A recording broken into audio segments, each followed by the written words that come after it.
So, have you ever had an experience where you're feeling emotions and you're like, where are these even coming from? I'm not thinking or doing or acting in any way that these emotions should be coming up for me.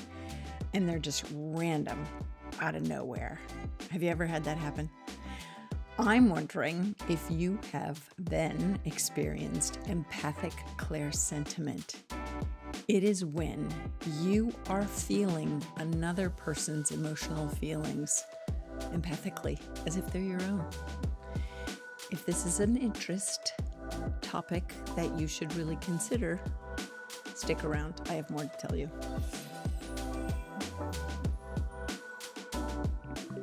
Hello, and welcome to the Constance Messmer Podcast. Thank you so much for tuning in.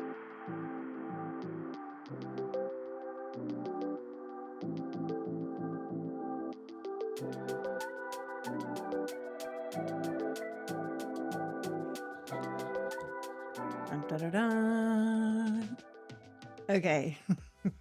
Listen, we've already talked about clairsentiment as an experience of you picking up psychic information as a perspective of something, right? But now I want to talk to you about picking up the emotional pulse that someone else is feeling. And you're picking it up because you're getting it and sensing it empathically. Conscious or not, you're making an energetic link where you're sharing their energy field enough to recognize how are they feeling emotionally. And I say consciously or unconsciously because this could be happening to you, whether you're aware of it or not, or you could be making an energetic link to take an emotional pulse on how someone is feeling.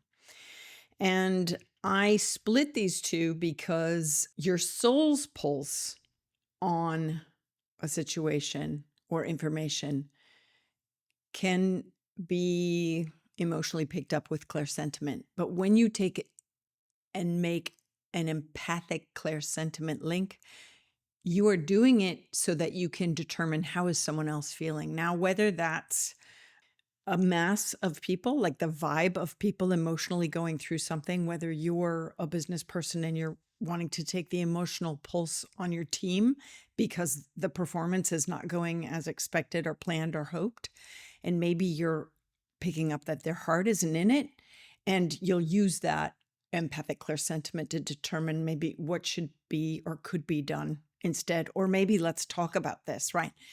Many of you might be the emotional barometer in your family, or maybe you even have someone that's empathic that is also nonverbal in some way, whether autistic or a baby, right? That they cannot express their emotions or feelings or what they're picking up in the room, but you see their reaction, tears, excitability that can't be calmed down or whatever. And it's not that they're emitting these emotions of their own accord. Perhaps they're the barometer and picking things up around the family unit or the school system or whatever. This used to happen to me, and I know that it's happened to some of you, and you can relate to this where you're like, oh my gosh, yes, I am picking up things empathically. And by that, you are really thinking, is this my emotion? Did this originate with me? Or is this me picking up somebody else? And it could be, like I said, a collection of others, or it could be one other. When I enter into a space of teaching or something, and I feel like I do like this emotional read on the group, or even at a presentation, I'll be like, all right, who do I need to zero in on emotionally because they're not really present in a way that I need them to be? I do this often with my team, and I'm with productivity, especially as a professional, I sit there and I go, okay, this is not landing like it's supposed to be. Who do I need to look at psychically and tap into empathically with clairsentiment so that I can see, where are they? Where's their heart in this? Is their heart in it? Are they distractive to the project because they're distracted emotionally with other things going on in their life, or a lack of feeling competent or confidence in regards to what's being asked of them? Like, what's the journey? So I use empathic clairsentiment to get my take on other people's emotional state, right? And you can do this too, and use it to your advantage as a perception of awareness. Your soul's always tuned in, whether you're aware of it or not. It's always like picking up and reading the vibe and everything. I want you to honor that and embrace it and kind of command control of it. I don't want you to be burdened as an empath. I want you to be empowered, that this is a way your soul senses picks up information. And when you're having these emotional, crying jags or whatever, maybe as you look through, is it emotional of your own accord of what you're going through that you need to start looking at? Is it physiological, hormonal, whatever? Are you going through a lot in life? Or could it be that you're actually an emotional barometer for your family unit or your maid or, your environment or whatever? And are you picking up the emotional pulse of those around you? I think it's beneficial when we take a moment, especially when it's a feeling that seems to come out of nowhere. And we're just like, first of all, honoring awareness, breath care, honoring, name it to claim it. Like, ooh, I'm feeling, name the emotion. Where's it coming from? When I used to do group reads or group sessions or group speaking gigs, and even organizing big staff meetings, right? I would sit there and I'd go, okay, I'm picking up something emotionally. It's not mine. And I would have the conversation within my own soul, tapping into my wise self. This is not my emotion. I'm definitely picking it up. Where does it belong? Where's it coming from? And I would literally then clairvoyantly look and see a thread of light going to the person. And sometimes they just needed a break, a hug. They needed to step out and get some fresh air. And it was the recognition of what is the emotion about that I'm picking up and what's to be done about it. And so sometimes, in my past experiences, sometimes it's been uncomfortable emotions that come up. And I don't have it's not the time nor the place to bring it up to the person because I'm psychically astute and I'm on. Usually people do a good job pretty much hiding what they're feeling if they want to be private and selective. And I was not, I'm not necessarily energetically doing voyeurism, like who's doing what. I would only do it if it hit me, right? If I recognized as an empath, my system is getting affected. Is this me? It's not me. Where's it coming from? Am I picking it up? Yes, I am. Where's it coming from? Oh, that person. What's going on with that person? Especially in my teaching gigs, right? Listen, people knew what I taught this stuff, right? So people would expect almost, oh shit, she's going to tune in. When this class is taught, I usually would say to people, listen, I might get things on you because that's what you're here for. And I want to help unravel your stuff so that you can be a more empowered human. And if I come across personal stuff, I will give you an option so that I can take you out of the room and tell you something. I usually wouldn't unravel it right there in the group or even necessarily with them in the other room because, sometimes I would have an 8-hour class or a week-long class, and the class wasn't necessarily about that, what was coming up for them, but it did provide opportunity for me to say, I'd look at this deeper if I were you, take some time, whatever. And if you want to come back and hire me for a reading or whatever, a healing session, you could, this kind of stuff. So do you see what's happening right now? I'm floating together all the ways that I use empathic clairsentiment in my professional work, in my business, but also as a practitioner of teaching psychic development and teaching energy healing and all of this stuff. And also on a personal level, like just recognizing, oh my gosh, I'm going along tickety-boo, everything's fine. And all of a sudden, bam, out of nowhere, I'm, feeling this, or I entered into this room and space with all these other people and whoa, I'm feeling downtrodden, emotionally. And where's that coming from and why? And am I supposed to do anything about it? Like, is this for me to tell?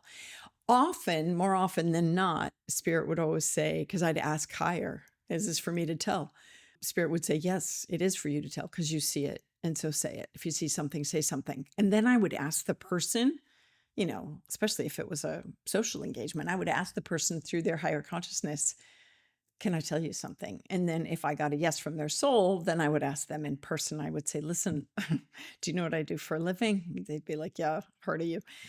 Can I tell you something? And then I'd pull them aside and start telling them something of what I was picking up and why I was getting it. I wouldn't accost people and say, "Hey, I really feel like you're having a really bad day. You're putting on a good front, but here's the deal," whatever. It's just not kind. It's not, I take a code of ethics and I take it seriously when I have these skill sets that I either tap into or have come at me. So, where can you use your empathic sentiment? Well, certainly you can use it when you're in your world and you have the experience happen to you. But what if you wanted to use it to tap in, like engage it, actively engage it, and not just have it passively randomly hit you? If you want to actively engage it, you could use it on a bunch of fronts. I would use it on animals all the time, like whether it was tuning into anxiety or discomfort or like depression, in animals, and then using it to find out, how are you feeling emotionally, and then going, where's that coming from? Where's that stemming from? So I would use the other soul senses, but that would be an entryway, is how are you feeling emotionally and why, right? And so I would use it with animal communication for clients, whether it was working with, horses or dogs, cats, whatnot. I've also used it as a practitioner when giving soul readings and doing mediumship work. And okay, so those are beings in spirit, right? And discarnate people that have passed. But I would also use it as a way of connecting to non-vocal humans here, whether it was someone dealing with dementia or someone that was nonvocal, like autistic, or too young to articulate what was going on. I would energetically connect with them on an empathic level and feel in my emotional range what they were feeling emotionally in the moment. And that's what empathic sentiment does, is it allows you to feel emotionally what they're feeling emotionally, right? And how else did I use it? I've used it, you know what else too? This is trippy, right? This is trippy. Because empathic sentiment is your soul sense ability to register emotions. It's not your heart and your, how did I feel about this when this transpired? What was that about? So this is the trippy part, is I've often used it either doing past life regression for other people and getting kind of a pulse and a check on how they were doing emotionally in the moments of those incarnations, but also on my own, looking through my own Akashic records to determine, where was my heart in this moment? Not to logically and rationally try to comprehend what I might have been going through as an impression of, sympathizing with what was occurring in that lifetime, but as an empathic experience of, no, what was I feeling on a soul, from soul to soul? What emotions did I cover up? Did I navigate? Did I experience in those moments? And how did they affect me in this life? How do they still affect me? Do they still affect me? And how did they affect, and how do they affect my life choices now? So all of these things and ways you could use empathic sentiment to kind of go into relate with others and where they're at, and relate with yourself in the past and even in the future. I also use an interesting way of I'm asking at the same time and I need a drink of water.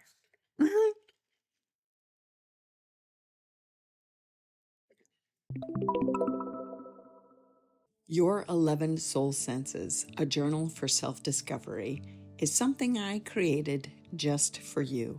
It is complete with definitions, writing prompts, and blank journaling pages to help you reconnect with your true essence and your soul sense abilities. To get your copy, visit my shop or go to constancemessmer.com. And thanks for tuning in. Spirit wants me to back up. So I'm going to talk to you again about when your emotions are messages, when your soul feels on a level what others cannot say, right? This is a huge responsibility. That's why you want me to go there. A huge responsibility. Don't take it lightly. Do not take it lightly. This is I remember one time working with someone that had limited vocal ability, and they wanted me to express to their parents as they were passing how they had felt a burden prior to their illness. Let me put it that way. That was so difficult for me. I had to ask, not only feeling the thread of truth through ClairSentiment, me taking the thread of truth and feeling the truth as an emotional experience, but using it as empathic ClairSentiment to tune into how did they feel, right? How did they feel in the moment as I was delivering the information out loud, and they comprehended what I was saying. Just because they were nonvocal didn't mean they didn't understand. Their soul was present in their body and in the room. And so I had to navigate both of these spaces at the same time while asking Spirit assist me in delivering this very heavy weighted information to these family members, right? This feeling of being a burden and what that placed on this soul as a person as they were beginning to pass. They felt a burden their whole life. And because of the awareness of what was going on in the family and what they were picking up and misconstruing throughout their whole life and childhood, right? So it can become, look at me, I'm covering my brow chakra. I don't want to look. It can become really this dynamic experience when you enter into a relationship with the information that you're getting. I always want you to enter into a relationship with your soul senses because there's more to it than meets the eye. So eventually, I will write some books on advanced studies on how you might do readings because, and lectures. I'll offer lectures on that because the advanced techniques are very nuanced and really garner and call for a lot of personal respect for the information that you're delivering and the people you're delivering it for. So I'm also asking while I'm talking, Spirit, is that okay? Oh, yeah. So it was very interesting for me because when I was delivering this emotional information, I had to be really accurate in choosing my words so that I didn't, misrepresent what they were feeling, right? Of course. And oh, thank you. And this is what I ask of you too. I'm asking this of you. If you and when you are delivering information or picking up information that is about emotions of someone else, be very accurate with your wording. Very accurate with your wording. And if this is something as an empath you feel you're really refined at picking up emotions and the emotional pulse, I encourage you to really have a list of the various emotions and how they are different from one another. Because these different takes might have a slight difference in meaning, but it could mean all the difference in the world to the person that's trying to give you the information and send the information along, right? Wow, I am so like fuzzy right now. I'm like, whoa, pulled up, pulled up. So, yeah, I feel like so out of body right now. So I'm going to uncross my legs because I've got them crossed under my table. I'm going to close my eyes. Oh, okay. I know what you're doing. So they're also saying I use it. Thanks for the reminder, Spirit. I do use it when I go into communion with the divine or with higher forms of energy like angelic frequency. I will use empathic ClairSentiment. I will join in the band of frequency to feel their energy of love, blessing me with their love. And I encourage you to do that too. Do it with your loved ones that have crossed when they're trying to send you how much they love you or begging forgiveness or any of these kind of emotional experiences, right? Try to get it from their perspective by joining empathically. Now, how do you do that? It's with intention. You just blend energy fields. Like, how do you feel? How do you feel about this? You can try it with your living friends and relatives and pals. Just try some games with empathic clairsentiment. I think I have empathic clairsentiment exercises in my previous episodes. You might want to check that out. I have also another form of a video on empathic clairsentiment. When it wasn't me in front of the screen, it was images and pictures, because it was just originally an audio podcast. So Spirit's reminding me about, practicing blending in. So we can relate to each other in a different way, right? I'm nervous for some of you, and I'm concerned for some of you that do this on the TV when you're watching whatever, news, shows, interviews, and you're going in, or you're thinking about someone across the miles, and it doesn't matter how far away they are, you can still tap in empathically, and you're picking up, right?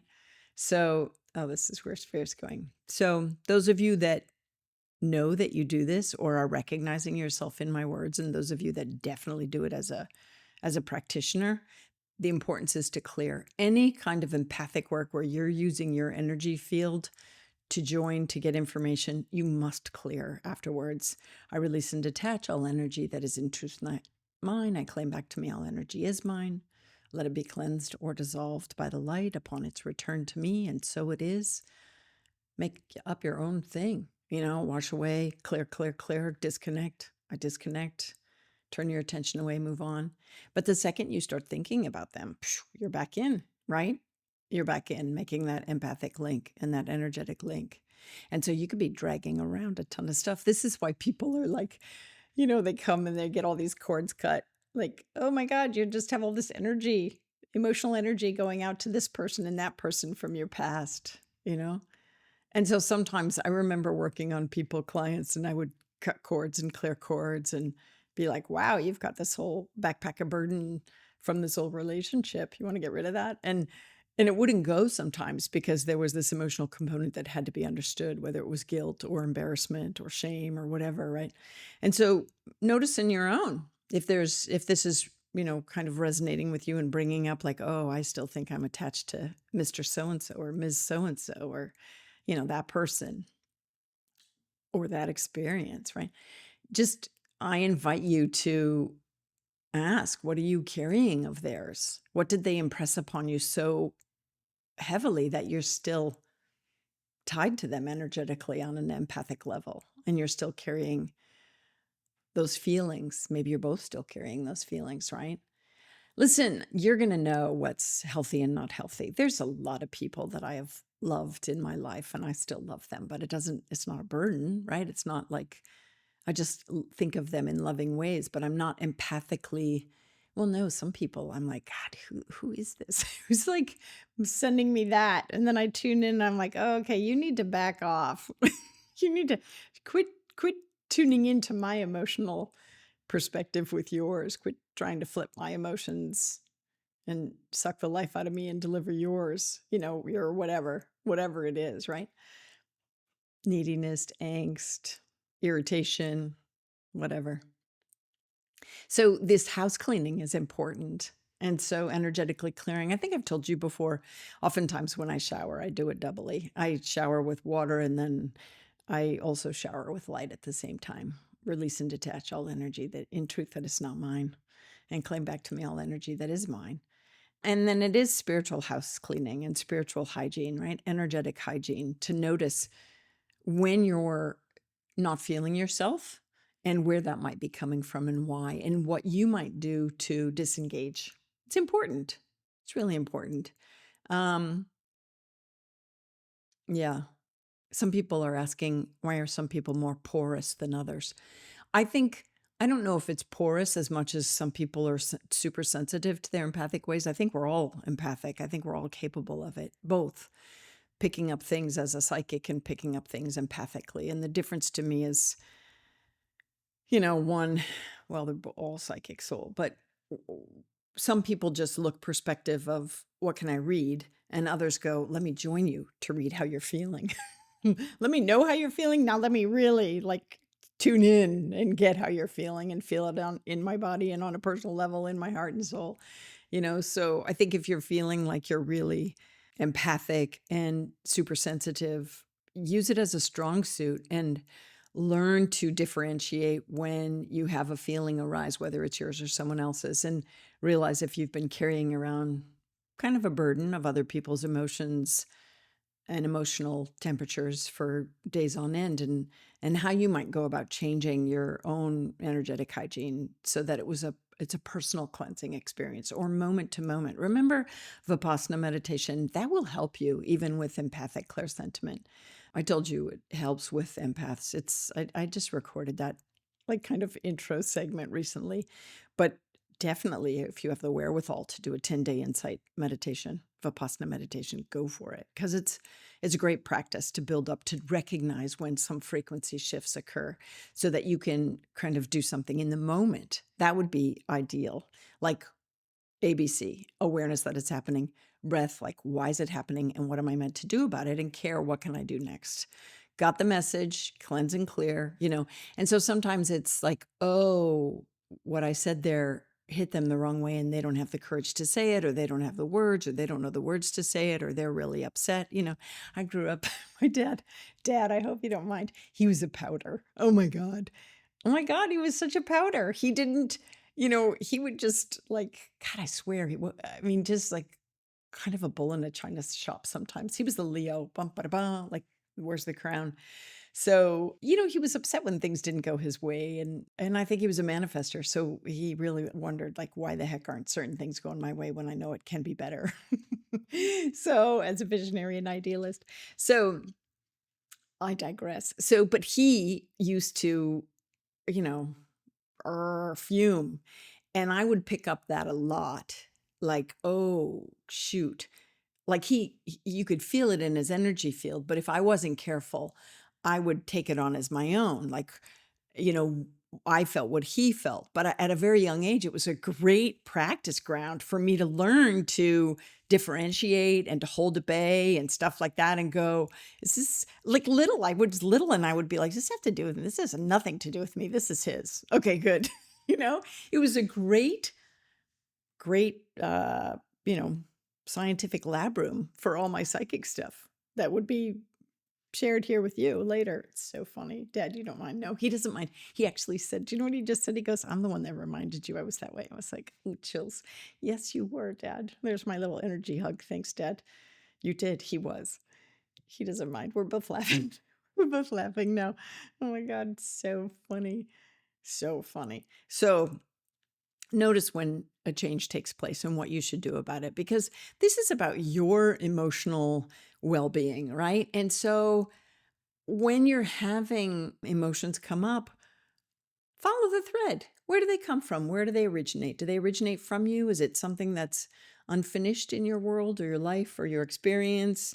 Is it something you're really still upset about or happy about or excited for? It's both positive and comfortable and uncomfortable, positive and negative emotions. But to just recognize them and then know what, it's a message, right? Your soul is telling you a message. So what's the next step? What's the next best step for the highest good for you? So in that way, then, as sensitives and psychics and empaths, we don't have to be kind of tossed around and, frazzled by these feelings. We can find freedom in knowing what to do in the moment and being empowered, knowing that these feelings are your soul's emotional pulse in this way. When it is clairsentiment, it is your soul's emotional pulse. When it's empathic clairsentiment, it is your soul feeling the emotions of another. What are their emotions, and you're feeling it as an empathic connection and link. So my desire is to have you be empowered, right? Not frazzled, to be fortified. That's the word. Fortified with these experiences. Don't brush them off. Don't hide away. Get out there, live them alive, and know you know what to do in the moment. And so in those moments, wow, here's the PS addendum. in those moments when you know you're supposed to speak it up because someone else can't, you just or won't. You just have to do your best to go, okay, what's the best way for me to say this? What's the best way for me to say this so that they can hear it? Now, you're going to get some people that deny it anyway. And that's their loss, right? So you, of course, check with your truth. Did I embellish this? Is it a tangent? Is it a projection? Did I make it up? Is this really coming from them? Is this really how they're feeling? And then you say, oh, sorry, it didn't land. If you think about it and you find it does, I'm here to talk to. I always leave the door open. Leave the door open. Leave the door open. Sometimes people get it and sometimes people never get it or they don't ever want to admit. That's a little tricky. Then you just have to surrender, I think. You did your part, you brought it up. And then you get to decide what's your next move. What do you want to do? If it's not a relationship you're really committed to, maybe you don't want to hang around someone that's not honest with their feelings or what you're capable of, or honest with what you're capable of. And sometimes it might freak somebody out if you bring it up to them. Just say, ooh, I'm really good at picking up people's vibes and I'm getting blah, blah, blah. Do you understand? And if they say, no, not at all, you're crazy. Say, oh, interesting. Interesting. And you could even say, you're the first person that's ever been inaccurate with. How interesting. Do you know what I mean? Especially if you're feeling it strongly and you're really getting, no, this is from them.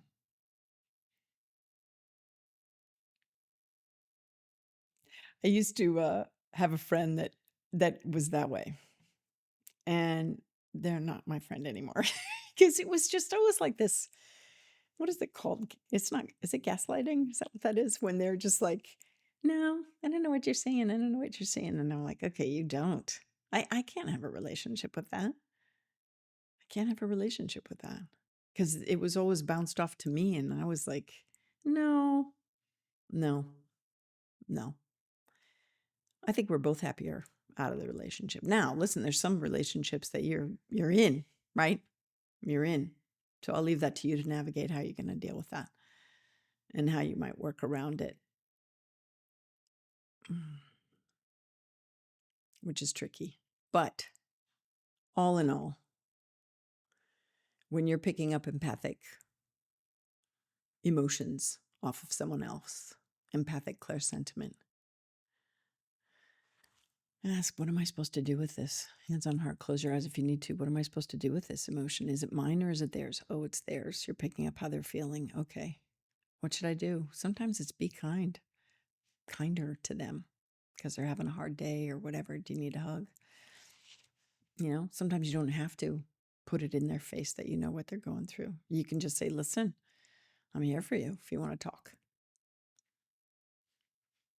That's kind of a gentle way around it, right? Do what works for you. My work is to empower you. And I hope that this resonates in some way if you're finding that you want to be more empowered with your empathic ability, especially when it comes to empathic clairsentiment. So I think that